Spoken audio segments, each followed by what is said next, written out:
தெளிவா பேச போறாரு இப்போ.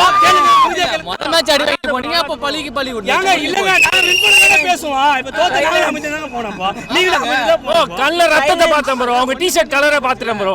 கொஞ்சம் பேச்சா பேச 300 அடிப்பா 600 அடிப்பா, நீங்க 120 அடிக்க மாட்டீங்க. ரொம்ப கஷ்டப்படுறீங்க. டைரக்டா தண்ணி குடியா. இனிமேல் எல்லா மேட்சும் தண்ணி குடிப்பீங்க நீங்க, போங்க. பாத்துக்கலாம். பாக்கல நாங்களே பாத்துனாரு இப்ப தண்ணி குடிச்சது. அதே மாதிரி எல்லா மேட்சும் இன்னொரு அடி குடி. அங்க சிஎஸ்சி ஜெர்சி வாங்கி மாத்தின்னு போயிடு.